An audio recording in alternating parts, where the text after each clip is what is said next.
All right, how's it going, everyone? Welcome to another episode of Forward Thinking Investors, where we talk to investors about how they look at markets, founders, and how they broke into venture. Today, I'm very excited to be talking to Samara Hernandez, who's a founding partner at Chingona Ventures. Welcome to the show. How's it going? Great. How are you? I'm doing really well. Today's one of the heavy podcast days and talking to people all day. And honestly, these are the days that give me all my energy, which may not be a good thing because I'm kind of like wired now. So I'll tone it back a little bit and we'll get into this show. For people that, haven't heard of you, aren't familiar with your firm yet, for the first question, can you kind of just walk through how you broke into venture and kind of how you got to where you're at today? Yeah, so I have a non-traditional VC background. My story started in Mexico. I was born there and I immigrated to the United States at an early age. I had Spanish as my first language, and so I had to learn English. So early on, I didn't progress as quickly in English, but I progressed quickly in math. And that's what helped me progress in a lot of different ways in school because math is a universal language. And that's what allowed me to get into the University of Michigan studying engineering. And from there, I found Goldman Sachs, which at the time it was 0405. I didn't even know what they were, but they said engineers would be great to come into finance. It was a great time to go into finance. So that's what started my internships and my career at Goldman Sachs. And then I went to get my MBA afterwards, and I took a class on VC called VC Lab, and I fell in love with early stage investing. So up until that point, for about 10 years, I had done public market investing, and this exposed me to the private markets. And it was a very, very different way of looking at businesses. My background is engineering. I like math. I like numbers. I like, a lot of data to make decisions. And in venture capital, at the earliest stages when you're investing, there's very little data. So it was a very different experience for me, but I loved working with founders from the idea stage to when they get their first customer.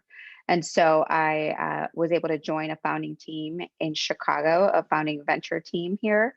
And I was there through Fund One and Fund Two. And then eventually I launched my own venture fund. So let's kind of talk about your fund. So when you decided to start it, how'd you make some of the beginning, core decisions? Were you going to invest a few checks into with a large amount into a few companies? A lot of checks, small amounts. How'd you decide which sector to target? How did you decide, size of fund? Ultimately, like how'd you make some of these decisions when you started your fund?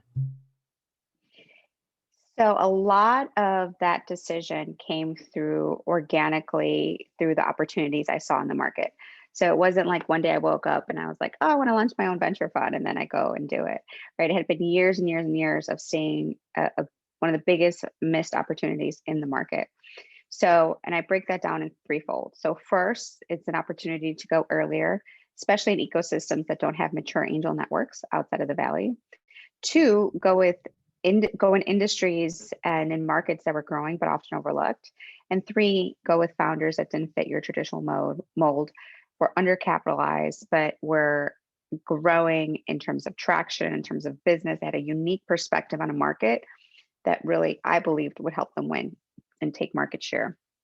So I had been building this deal flow for many years, and I had enough time where I had enough data points where I said, if I would have invested in this company at this point, they would have gone on and raised another round of funding. They would have even had an exit, right? So I had my virtual portfolio in my head or on paper or whatever that is. And I went out to create an angel group. And it just so happens at the time I had found my now anchor investor in my fund one that was like, I'm looking to fund a fund like this. And typically the portfolio just construction is determined by your fund size in a very simple form.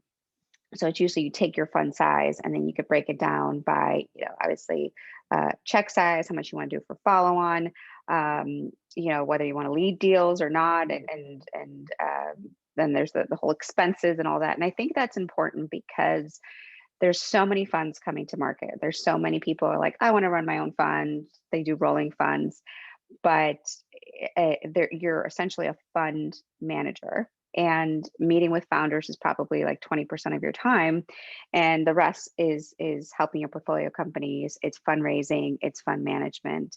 And so very high level, very simply, that's how I think about it. But how what Chingona Ventures in terms of our construction, our check size is 100 to 250,000 as a first check in. We typically target valuations or valuation caps under a 10 million pre or under a 10 million cap. We'd like to go into companies that have raised less than a million in outside funding. And we for fund one, we're putting a majority of our check up front into the first round of funding. And then for fund two, we'll have a bigger reserves.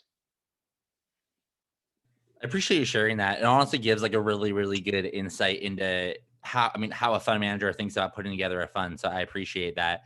So right now, it's COVID land. A lot of people are starting companies. I have to guess that you're not able to meet with every single founder that comes to you or that you find online. So how do you kind of look at like filters in deciding who to meet with? Are you kind of like a founder first investor, market first, other variables? How do you decide who to meet with versus who maybe to introduce to another investor or just pass on? We get about 5 to 10 inbounds per day, and that's across inbound from the websites, other investors, or relationships. And that's a significant size for a full team of one. I do have some interns that help me, and they do a lot of the first screening. But the most obvious kind of first screen is it in the stage that we're in? Is it in the valuation target? Is it in an area of interest of ours? Right? It's kind of like these quick screens that we check the box in. But the next screen, once we do take the first meeting, a lot of it is first and foremost on the founder market fit, we call it. And this is so important at the earliest stages because the founder doesn't have much, right? I've gone pre-product, pre-revenue. They haven't launched yet, right? And so there's a lot of kind of assessing the team and the dream, essentially. And people are like, okay, well, what about a founder? Many times it's their background in the space. What experience do they have? Have they started a company in the space? What about them? What's this aha moment? I love hearing these stories of like, what's your background? How did you tell, or what did you have to overcome? What hustle moment did you have? We call it the Chingona factor. So, did you teach yourself to code? Did you have to just overcome something to get this business started? Many founders have, right? But how does it fit with what you're trying to do? And then we look at early product validation. So one of my favorite lines from one of my engineering entrepreneurship professor in undergrad was, just get out and sell. Just get out and try to sell your product, your idea, and before you raise any amount of money. And so we see a lot of people raising money on a deck and an idea. And the reality is that for 95% of the population, of the entrepreneurship population, that doesn't happen. And so we'd like to see a lot of validation on community building, on early beta customers. Has someone paid for a transaction of a product you're essentially trying to build? So we look a lot for that. So it's the founder market fit, it's the early product validation, and then there's a bunch of other stuff that VCs look at, right? So the market, is it competitive? And if it's competitive, do you have a clear moat around your business? If it's not, if it's niche, we're okay with that. We're not afraid of niche markets because we think you can take market share and grow into other verticals. So what does the market look like? And then on capital, are you capital efficient? How much capital are you going to need? How much capital do we anticipate getting back? Ultimately, you make money off return. So you can have a really great business, you can have a really great founder market fit, but if you just don't see this as kind of a home run in your portfolio, it's going to be really hard to make that investment decision, which is very different from, call it, an angel investor who might have a very different risk return profile. So we look at all that early on. And everything that most of the things you just mentioned are, it's not so quantitative, like looking at a spreadsheet. Oh, blank, blank, blank, great. Let's invest. Just like you were kind of talking about before you got into early stage venture. So it kind of leads me to the question of, you were really into, quantitative numbers. Now you're in early stage investing where it's super early. What are some things that you like about, early stage investing compared to what you were doing? And if you're open to it, what are some elements that maybe like are still uncomfortable or were uncomfortable for you with this qualitative realm that you've had to like learn to get used to or get past because they're so different maybe from macro numbers? I think the biggest difference, which not only me, but it gets a lot of people uncomfortable, is this ambiguity of it. It's this, you can literally do all the research, all the number crunching that you want, but at the end of the day, you don't have much. So don't get me wrong, I do my own number crunching, right? If there's projections, there's returns analysis, there's market sizing, there's that whole thing, which is not unique to me, right? A lot of people do that. Um, but it is a very uncomfortable thing because especially like in engineering or other places, you have to have the right numbers, you have to have exactly, and you have the data behind it. With this, you don't have that. So there's a lot of unknowns. And especially when you run your own fund, or when you run your own business, your successes and your failures are all you. And you're going to make a lot of wrong decisions. And you just have to be comfortable with the fact that, okay, you make a decision at this point with all the information that you have. And if you made the wrong decision at some point, then you have to be comfortable with that. So I've had cases of that in my portfolio, and I have cases of that of like, oh, I'm glad I didn't do that type of thing, right? But that I think is the most uncomfortable thing for many people that start in this business. Um, but on the qualitative side, one thing I would say is that this is what leads to many unconscious biases that happen from the very first check-in. So you are looking at your network, you are looking to see a business that you can relate to, a founder that you can relate with. So if I only went to Stanford and I came from Google and I have a certain family network, then most likely out of my investments will come from that. And that's kind of the challenge that you and others have seen in the space, is that because there is that, many certain types of industries and founders and business models haven't gotten funded because of who's writing these checks. And so I believe that the more we can get, different perspectives and different types of investors to make these investments, this unconscious bias, which everyone has and will continue, is fine, but it will lead to more different types of businesses getting funded. I appreciate you sharing that. It's a conversation that needs to continue to be had and explored, and a problem that needs to be, kind of fixed or at least expanded on. So one thing that is I kind of spent time thinking about, which I don't have a finished thought on, is like hot markets versus like not hot markets. I'm curious, like for you, what's hot? Maybe like creator tools are hot now. I don't know. Like how do you kind of view markets that are really attractive? Are you specifically looking for founders building in these, or does it not really? My question is, how does the appetite of the investor market depend on kind of for your check writing ability? And how do you think about, how should a founder think about building products in hot markets or not hot markets, at least at that moment? Yeah. Well, it's interesting because that question brings me back to my Goldman days. We used to talk about the markets, and there were some hot products to invest in at the time, right? Hedge fund. There were some alternative asset classes. But then when the market went down, there was like the more conservative product lines that we would offer and all this other stuff. And so, for my fund, I'm industry agnostic by nature.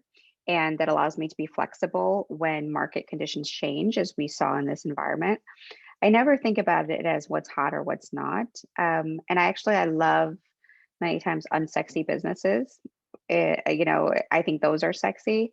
I also think that if a lot of money is going into something, just like with a stock, it gets overpriced, and I'm not going to win in that. I don't believe I'm going to win in that space, or if I do, it's something that's very, very unique and different, and a different way they're playing. So when I think about the hot markets that I think are hot, that I'm interested in, are these opportunities with these overlooked markets, with these massively growing markets. And that I often talk about this. One example is in the Latino community. It's one of the fastest growing demographics in the United States, with the highest purchasing power. 1 out of every 4 kids born in the United States today is Latino. And why are we not building more products or capitalizing on this growth opportunity?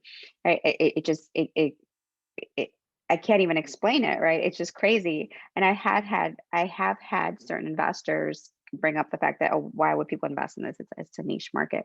And I love that. It's like, that's great. That's an opportunity for me to invest into this founder. So I think I see it that way. And by the way, I come from it, right? So it's a different way of understanding it. And another example I'll give is, for instance, in the femtech space, this is something we're excited about. Over 50% of the U.S. population are women, and we just don't build products for women many times. A lot of money has gone into fertility, which is great, right? There's a lot of fertility issues that haven't been talked about, but a woman's fertility, when they have babies, is like a short time frame, right? What about every other part of their life, from adolescence to when they get older and then the menopause stage? And so um, I I actually often think that hot markets are ones that I try to stay away from. And if they become hot, it's probably too hot for us to invest in now. And I like looking at ones that are overlooked. And the last example I'll give is of EdTech. EdTech was hot in 2015. I made some investments there. It died down because the exits weren't there and whatever else. And there was two edtech companies that I invested in pre-COVID. One of them was in the pre-K space. One of them was targeting the post-secondary space, which hadn't, I mean, there was investments, but it wasn't huge. And obviously after COVID, those companies grew like crazy. I was actually like, oh, I don't want to invest in ed tech. There's not a lot of things here, but I really like the founder and I really like the opportunity, and they have a lot of traction, and they've been doing extremely well. So you never know what's going to happen in the environment, and what's going to be the next hot thing. Well, it's funny you say that because I was helping out with growth for a YC backed ed tech company earlier this year. And then COVID hit. And wow, like we had some growth, like growth faster than any of us ever thought was possible. And I'm not there anymore, but I'm so grateful for being able to be at an ed tech company as COVID hit, because I feel like I got like 5 years of experience condensed into 6 months. And wow. So yeah, I Yes. appreciate you sharing that. So going to the last couple of questions, venture is pretty much unknown by like most people, and a lot of founders that want to raise capital may not know the best way to do so, or they might have some blind spots. So my question for you is, what's one thing that you wish more founders knew about in regards to raising capital, talking to you, doing a startup that you feel like most just don't think about, and would be a benefit to them if they knew more about? Venture capital has become a really hot thing over the last few years, and part of it is the media, um, and maybe others kind of glorifying certain aspects of it, which some of it is true and some of it is not so true. Uh, and when I got into the space, it wasn't even as hot as it is now. Um, and you can make a lot of money in it as a venture capitalist, but you can lose a lot of money in it, obviously.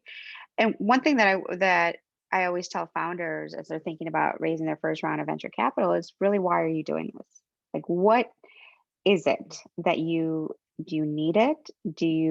Are you growing like crazy and you can't continue to grow without it? It is because there's a raising money takes a lot of time away from the business, takes a lot of energy. You get told no 99% of the time. You have to refine your pitch and your story and all that.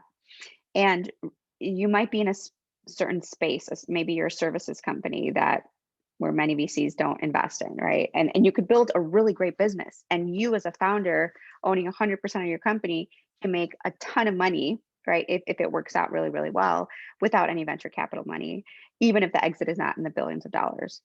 And so I always like to ask that, because it's more of a you thing, and that'll help you as you kind of tell your story. Um, but also when you take on venture money, there's just very different level of expectations about the business, right? People want you to grow very, very differently. They want you to pour money into certain things that you might not be ready for. And there's a lot of examples of founders talking about this. You might lose a lot of control over the business depending on how much you raise and who's on your board and the board rights. And not every VC investor, might be a right fit for what you're doing. And I've seen people kind of kick out the CEO and run bring on a new CEO and run the business and all that. So not everybody does that, right? But there's a lot of not so great things about taking venture money. There are some amazing things about taking venture money if you're ready for it and if it's a right fit and it's right for the company. In that, let's say you've been kind of got some early validation, you got something going, people want to pay for this, and you just can't keep up with the growth. That's a great time to be like, hey, I'm going to go raise venture money, because all of a sudden you can pour more into product development, into sales, into all this other stuff, and you can go from being a $1 million in annual recurring revenue company to $100 million, right? You can bring on sophisticated investors that have the playbook for it and know how to help with hiring, with product, with thinking about exits. So there's a lot of pros and cons. And I like to start with the cons first and be a little bit gloom and doom, because I don't think we talk about it enough. And I wish we highlighted more successes of people that started great businesses and did very, very well for themselves and didn't have to, lose a lot of their company over time. Yeah, I appreciate that perspective a lot. As I'm thinking about those questions as a founder myself, I think a lot of people are. So for my last question for you, how can, let's say someone, they're hearing what you're saying, they like what's coming out, they're into what you're doing. How can someone learn more about you on the internet and like learn more about your brand, your firm, your I guess internet presence, if they wanted to potentially like reach out for potential investment or just wanted to learn more? How can they find that on the internet? Yeah, I can talk about me and I can talk about BC more broadly, right? So I'm on Twitter, pretty active, Samara M. Hernandez without the E at the end. But just look at Samara Hernandez and there's very few of us. And then at Chingona VC, I have a website. You can follow me on LinkedIn. I post a lot of stuff. So you can learn about that. And mainly I post a lot of stuff about my portfolio companies and if I'm speaking at an event. But less of that, I think if you're looking for funding, you can absolutely find me. And I have a website submission that anybody can submit it. And we look at every single submission. We try to respond to most. We do take first meetings from there. That is very important to me because of this access to venture capital that's been limited in the past. And you're seeing more and more venture funds do that, which I think is great. However, I think that, or not however, in addition, I think that as you're looking more broadly to NBC, I always say that if you start and you're like, great, I want to make it, and I'm ready for venture capital. I think it makes the right sense. Right sense.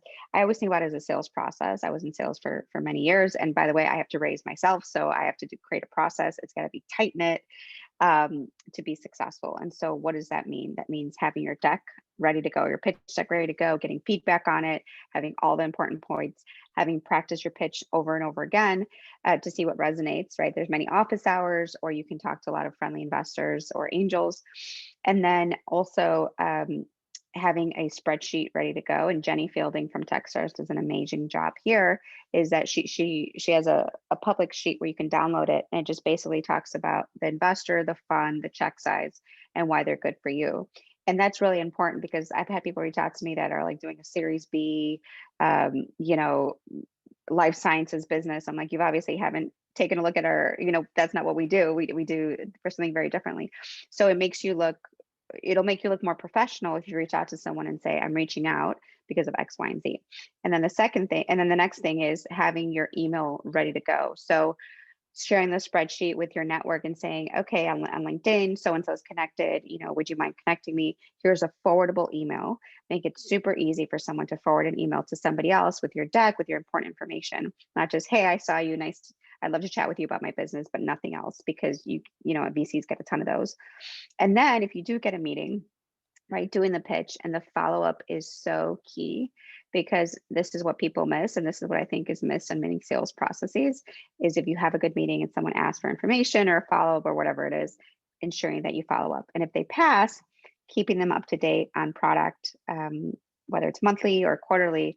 I've definitely made investments in companies where we passed a year ago and we've kept up to date on the product and then we invested a year later.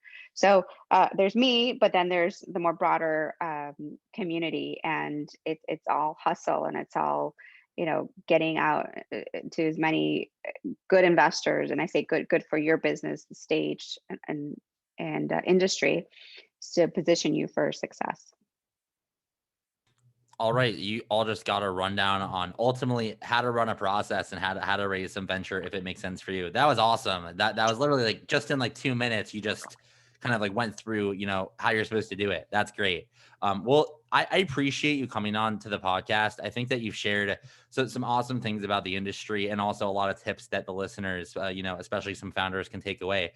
And I wish you the best of luck building out, a fantastic firm, making, tons of money for everybody and also having a lot of impact along the way. Thank you again for coming on. Thanks for having me.